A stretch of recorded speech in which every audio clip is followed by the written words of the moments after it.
مگر یہ وہی چند لوگ ہیں جو میرے ملک کے لاکھوں لوگوں کی حفاظت کر رہے ہیں۔ یہ وہی چند لوگ ہیں جن کے ڈر سے دنیا کی بڑی بڑی طاقتیں پناہ مانگتی ہیں، اور یہ انہی چنے ہوئے لوگوں میں سے چند لوگ ہیں جن کے ذکر سے ہی تم سب کے اور دنیا کے کئی ملکوں کے دل کانپ جاتے ہیں۔ یہ ہمارے ملک کا بھروسہ ہے۔ اور سعد اپنی آنکھوں میں چٹانوں کی سی سختی لائے کہہ رہا تھا، اور ایک ہی پل میں اس کے سامنے کھڑا شخص ٹھٹک گیا تھا۔ تمہیں لگتا ہے کہ یہ چند لوگ ہمارا مقابلہ کر سکتے ہیں؟ کیا مار کا سر انجام دے دیں گے یہ چند ایک لوگ؟ ان کی تعداد تو دیکھو تم۔ وہ شخص طنزیہ ہنسا تھا۔ یہ محافظوں کا لشکر ہے، بالکل ویسا ہی جیسے ہمارے نبی صلی اللہ علیہ وآلہ وسلم کا 313 کا لشکر تھا۔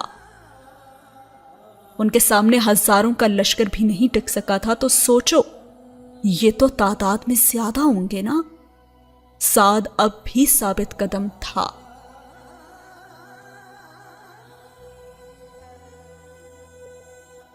یہ لوگ تمہارے لیے چند لوگ ہوں گے، لیکن میرے نزدیک ان میں سے ایک ایک شخص لاکھوں جانوں کا محافظ ہے، اور ملک انہی سے چلتا ہے۔ یہ قوم کا مان، قوم کا بھروسہ اور فخر ہیں۔ یہ چند لوگ ہی ہماری شان ہے، اور ان کے آگے میری جان کی قیمت کچھ بھی نہیں ہے۔ میں جان تو دے دوں گا، لیکن ان کے نام کبھی نہیں بتاؤں گا۔ اور سعد کی اس بات پر اس نے جھٹکے سے سعد کے بال چھوڑ دیے۔ یہ ایسے نہیں مانے گا، اس سے اپنے طریقے سے تم اگلواؤ۔ وہ شخص یہ کہہ کر باہر کو نکل گیا، اور پیچھے کھڑا شخص ہاتھ میں ایک ڈنڈا پکڑے سامنے آیا۔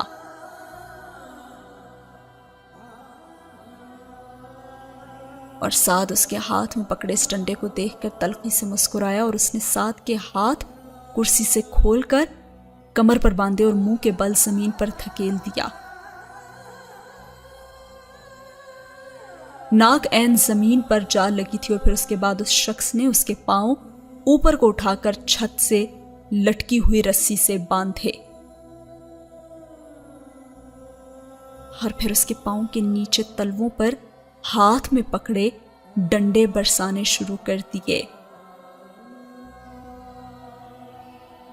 اب سعد کر رہا تھا، لیکن اس نے ان کے سامنے کچھ نہ بولنے کی گویا قسم کھا رکھی تھی۔ وہ تکلیف برداشت کر رہا تھا، لیکن منہ سے اس نے کچھ نہیں نکالا تھا، ایک لفظ بھی نہیں۔ وہ بار بار شخص ڈنڈے مارتے ہوئے سے پوچھ رہا تھا کہ بتاؤ کون لوگ تھے وہ، ان کے نام مجھے بتاؤ۔ وہ ڈنڈے برساتے ہوئے مسلسل پوچھ رہا تھا، لیکن سعد خاموش رہا، سوائے کراہنے کے اس کے منہ سے ایک لفظ بھی نہیں نکلا تھا۔ اور پاؤں کے ساتھ ساتھ اس کی ٹانگوں پر بھی گھٹنوں تک ڈنڈے برسائے جا رہے تھے۔ ہر وار اس کے جسم پر اپنا نشان چھوڑ جاتا تھا، اور پاؤں سے اور ٹانگوں سے اب خون رسنے لگا تھا۔ آدھے ہی گھنٹے تک لگاتار مارتے مارتے آخرکار وہ شخص تھک گیا، اور سعد نے ایک نظر پسینے سے شرابور اس تھکے ہوئے شخص کو دیکھا اور تلخی سے مسکرایا۔ ابھی بھی اس کے ہونٹوں سے خون رس رہا تھا۔ دونوں پاؤں کے نیچے سے جلد اس کے اکھڑ چکی تھی، جہاں سے خون بہہ رہا تھا۔ زخم اس قدر تکلیف دہ تھے کہ برداشت کرنا مشکل تھے، لیکن سامنے بھی سعد تھا۔ لیفٹیننٹ سعد، وہ پی ایم اے کا ایک جانباز کیڈٹ اور اب آرمی کا ایک بہادر آفیسر تھا۔ اس ادارے نے اسے ہر طرح کی مشکلات کا مقابلہ کرنے اور ہر طرح کے حالات میں ملک اور ملک کے لوگوں کی حفاظت کرنے کا جذبہ اس کے خون میں شامل کر دیا تھا۔ بالکل ایسے جیسے ایک نشے کے عادی شخص میں خون کی جگہ وہ نشہ دوڑتا ہے، ایسے ہی ان ملٹری والوں کے جسم میں وطن سے محبت اور اس کے لوگوں کی حفاظت کا جذبہ خون بن کر دوڑتا ہے۔ وہ شخص جو تھوڑی دیر پہلے باہر گیا تھا، جس نے کہا تھا کہ اس سے اگلواؤ، اب وہ شخص واپس اندر آیا تھا اور اس نے اندر آتے اسے کہا کہ تم جاؤ، اب میں دیکھتا ہوں اسے۔ اور اس دوسرے شخص کو باہر جانے کا کہہ کر خود سعد کے پاس کھڑا ہو گیا اور اس کے پاؤں پر لگے زخم کو دیکھنے لگا۔ جلد پھٹ کر وہاں سے خون نکل رہا تھا اور اس نے اس زخم کو ہاتھ سے چھوا اور سعد کر رہا۔ اس کے پاؤں ابھی بھی رسی سے بندھے تھے جبکہ سر نیچے زمین کی طرف تھا۔ اور پھر اس نے طنزیہ انداز میں پوچھا کہ کیا ہوا، درد ہو رہا ہے؟ اور سعد خاموش رہا۔ ارے یہ تو ابھی کچھ بھی نہیں ہے، اصلی مزہ تو تمہیں اب آئے گا۔ وہ ہنسا تھا۔ اس نے کچھ اپنے ہاتھوں پر لگایا تھا اور اس کے بعد پورا زور لگا کر ان ہاتھوں کو سعد کے زخموں پر رگڑا تھا، اور وہ جو کچھ تھا وہ نمک تھا اور ایک چیخ سعد کے منہ سے نکلنے ہی کو تھی جس سے اس نے بڑی مشکل سے ضبط کیا تھا، اور سعد درد کی شدت سے اب کراہ رہا تھا اور اس کے گھٹنوں سے لے کر پاؤں تک ہر زخم پر وہ نمک لگاتا جا رہا تھا، اور سعد کی کراہوں سے وہ کمرہ گونج رہا تھا اور اس کے زخموں سے خون رستا ہوا نیچے فرش پر گر رہا تھا۔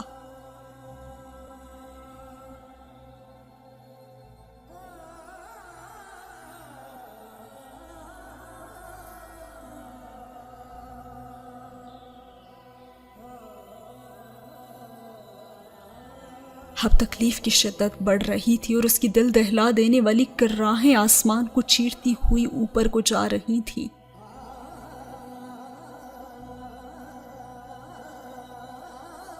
اور اب ان جانباز آفیسرز کی بہادری کو، ان کے جذبوں کو اور ان کی تکلیفوں کو اور ان کی قربانیوں کو بیان کر رہی ہیں پوئٹری کے انداز میں۔ خون بہانا، جان لٹانا، چاہے تو گردن کٹوانا، پر کچھ بھی ہو جائے تم اپنے لوگوں کی جان بچانا۔ خواہشیں قربان کرو تم، نچھاور اپنی جان کرو تم، پر کچھ بھی ہو جائے اونچی ملک کی شان کرو تم۔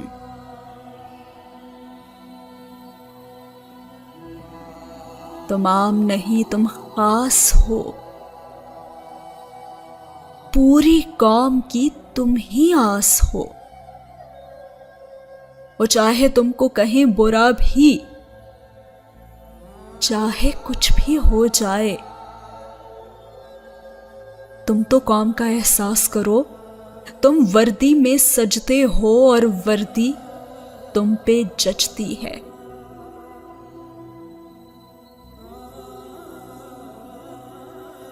بس سر پہ کفن باندھ کے نکلو اور دشمن کو للکار کے تم دکھا دو تم لا الہ الا اللہ کی شان انہیں۔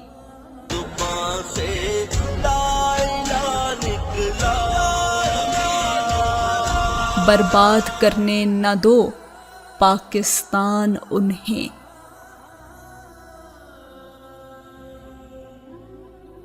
کہو انہیں اسلام کے نام پہ بنا ہے یہ دیس ہمارا،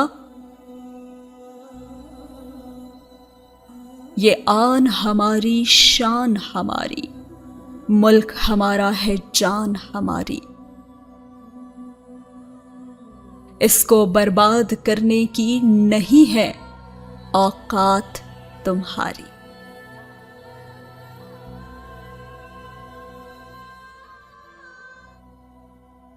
بس سر پہ کفن باندھ کے نکلو اور دشمن کو للکار کے تم دکھا دو تم لا الہ الا اللہ کی شان انہیں۔ برباد کرنے نہ دو پاکستان انہیں، اور کہو اسلام کے نام پہ بنا ہے یہ دیس ہمارا، یہ آن ہماری شان ہماری، ملک ہمارا ہے جان ہماری۔ اس کو برباد کرنے کی نہیں ہے اوقات تمہاری.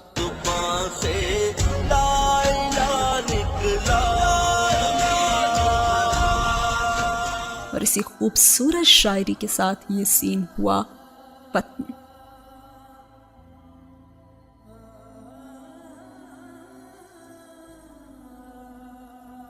وطن کی محبت میں جو قربانیاں سعد اس وقت دے رہا ہے اور جن تکلیفوں میں سعد اس وقت ہے، اس کی تکلیفیں اور اس کی آہیں آسمان تک کو چیرتی جا رہی ہیں. اپنے وطن پہ نہ آنے والے آفیسر کی تکلیف کیسے دیکھ سکتی وہ ذات؟ اللہ نے اس کے لیے آسانیاں فرما دی تھیں، اور اب ایک ہنٹ مل چکی ہے آفیسرز کو.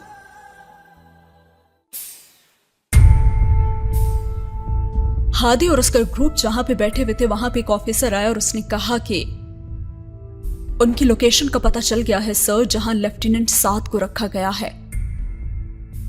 ایک آفیسر نے جب آ کر آفس میں یہ بات بتائی تو گویا ہادی کے جسم میں نئی روح پھونک دی اور ہادی دیوانہ وار باہر کی طرف بھاگا تھا. سر ہمیں ٹیم تیار کرنی ہوگی، پلان تیار کرنا ہوگا، پھر ہم ان پر حملہ کر سکتے ہیں، ہمیں 2 گھنٹے لگیں گے. اور وہ اس کے ساتھ چلتے چلتے ہادی کو بتا رہا تھا. اور پھر ہادی رک کر سنجیدگی سے بولا کہ ارے تب تک تو وہ اسے کہیں اور لے جائیں گے. لیکن سر وہاں ہم بغیر ٹیم کے نہیں جا سکتے، پورا ایریا ان کے پاس ہے اور جگہ جگہ انہوں نے ٹھکانے بنا رکھے ہیں، اس لیے ایک پلان تیار کر کے ایک ٹیم کے ساتھ اٹیک کرنا ہوگا. وہ ہادی کو سمجھا رہا تھا.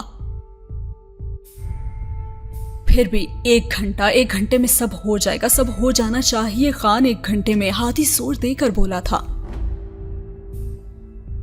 یس سر، بس ٹیم میں ترتیب دیتا ہوں. اور یہ کہہ کر وہ چلا گیا اور آدھی رات کے قریب وہ لوگ وہاں پہنچے تھے اور احتیاط سے قدم اٹھاتے راستے میں آتے دشمنوں کے ٹھکانے تباہ کرتے وہ آہستہ آہستہ اس ٹھکانے کی طرف بڑھ رہے تھے جہاں سعد کو رکھا گیا تھا. ایک ایک کر کے وہ اس عمارت میں داخل ہوئے تھے اور پوری عمارت سنسان پڑی تھی. ہادی اندر داخل ہوا اور سامنے ہی وہ کمرہ تھا جہاں پہ سعد کو باندھ کر رکھا گیا تھا.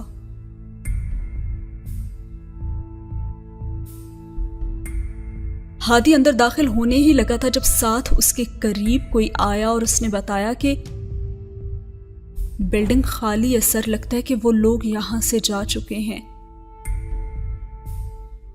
ایریا کلیئر کرنے میں ہمیں تھوڑا وقت لگے گا. وہ اسے ہدایات دے رہا تھا اور ہادی نے پھر اس کمرے میں داخل ہونا چاہا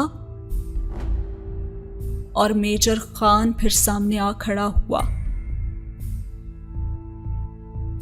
سر لیفٹیننٹ سعد یہاں بھی موجود نہیں ہے، وہ لوگ اسے بھی ساتھ لے گئے ہیں، آپ باہر چل کر باقی سب دیکھیں نا، میں ایریا کلیئر کرواتا ہوں. خان نے اسے تفصیلات سے آگاہ کیا اور ہادی نے اندر کمرے میں پڑی کرسی اور اس کے پاس پڑی رسی دیکھی اور ہادی نے سائڈ سے گزر کر کمرے میں داخل ہونا چاہا لیکن میجر خان نے اس کے کندھے پر ہاتھ رکھ کر اسے روکا. مجھے نہیں لگتا سر کہ آپ کو اندر جانا چاہیے. اور ہادی اس کا ہاتھ جھٹکتے ہوئے اندر کی طرف بھاگا تھا اور اندر داخل ہوتے ہی اس کے قدم گویا جم گئے تھے. پورے کمرے میں جگہ جگہ خون موجود تھا اور خون کے ساتھ کیا کچھ موجود تھا وہ اس کو دیکھ نہیں پایا تھا. اس کی آنکھوں کی پتلیاں ساکت ہو گئی تھیں.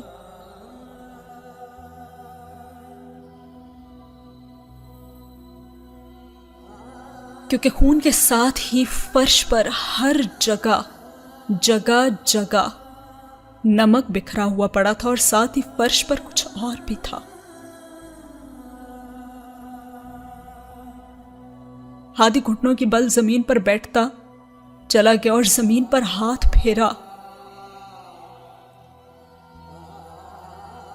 زمین پر ناخنوں کے نشان تھے، جیسے زمین کھرچی گئی ہو، جیسے کسی کو تکلیف کی انتہا پر پہنچایا گیا ہو.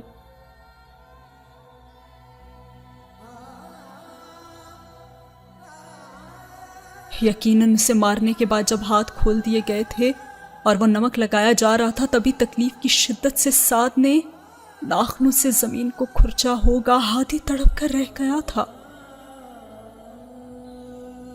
وہ دیوانہ وار اس پر اپنا ہاتھ پھیر رہا تھا اور سعد کا خون پھیلا تھا اس پورے کمرے میں.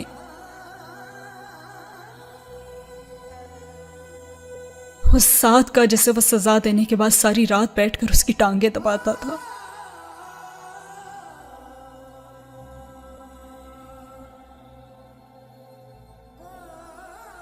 اس سعد کا خون جس کی ماں آرمی کی سختیوں کے ڈر سے اسے آرمی میں نہیں بھیجنا چاہتی تھی. اس سعد کا خون جو محبتیں بانٹتا تھا.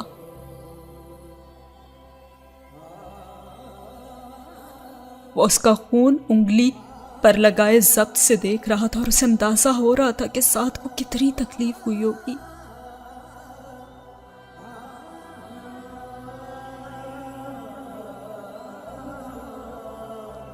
کمرے میں ہر دیوار سے اسے سعد کے کراہنے کی آوازیں آ رہی تھی. سعد میرے بھائی.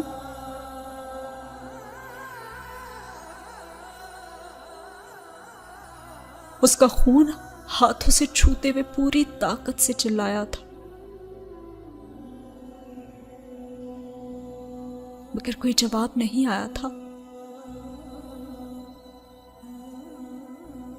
اس کی زندگی کا ستارہ، اس کا سعد جو ایک آواز پر جی بھائی کہتا دوڑا چلا آتا تھا، آج ہزاروں آوازوں پر بھی جواب نہیں دے رہا تھا.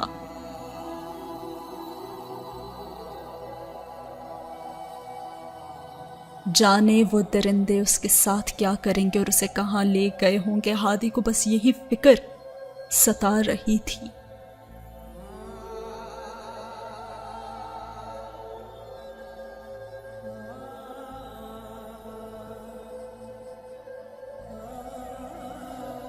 اور ساتھ ہی ہوا یہ سین ختم.